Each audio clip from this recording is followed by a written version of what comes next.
Wow. Just wow. We need to have a discussion about this. I have a few things I want to say. First, watch the CNN interview. We'll come back and discuss. You have all of this vast wealth. Those are legitimate concerns. Well, I think you're right about reparations in terms of if people want it, though, what they need to do is you always need to go back to the beginning of a supply chain. Where was the beginning of the supply chain? That was in Africa. And across the entire world, when slavery was taking place, which was the first nation in the world that abolished slavery? The first nation in the world to abolish it. It was started by William Wilberforce, was the British. In Great Britain, they abolished slavery.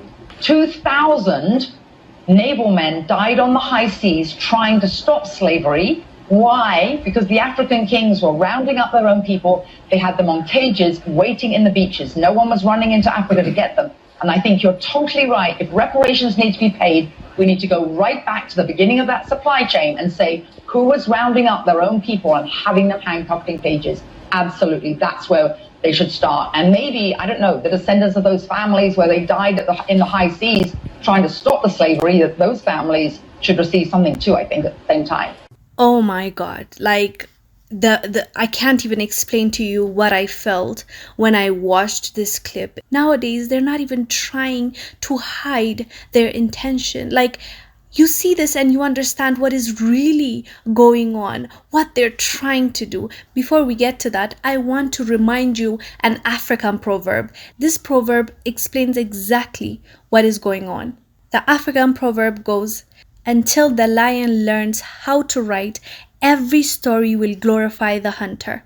Fam, this is exactly what is going on.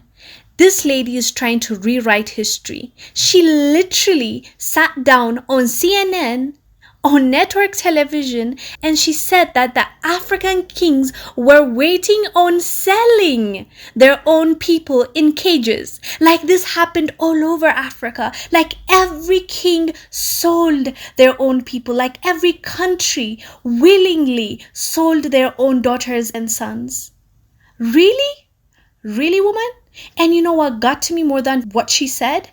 Don Lemon sitting there, a black man nodding and allowing her to say what she wants to say. They are now literally trying to rewrite history. Like our own people were not stolen from us. Like they didn't separate brothers and sisters. Like they didn't separate parents from their kids. Like they didn't go to war to take our brothers and sisters.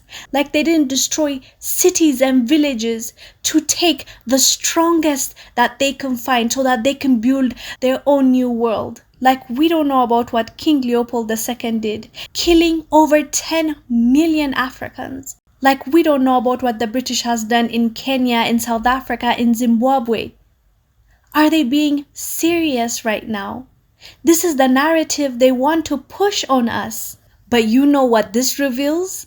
This reveals to me that we are on the right track. This tells me that our unity, especially this Pan-African movement, is scaring them. Now they're trying to dismantle it. Now they're trying to turn us against one another. So for me, this tells me that I'm on the right track. This tells me that I'm going to keep fighting to build the bridge between all black people in this whole entire world. And I am gonna preach unity, and I am gonna make sure that I keep exposing every little thing that they want to hide. So going forward, fam, do not be surprised if you start hearing things like this from mainstream media, governments raising it, because as you know, the reparation conversation is growing more and more from the diaspora community, from the African community. So now the only way they can dismantle it, the only way they can shut us up is by spreading lies and turning us against each other. But guess what? It's not gonna happen. I also want to thank our brother Philip. He really did a great job covering the story. Yeah, one thing I will not do, I will not let y'all come up here and put the sole blame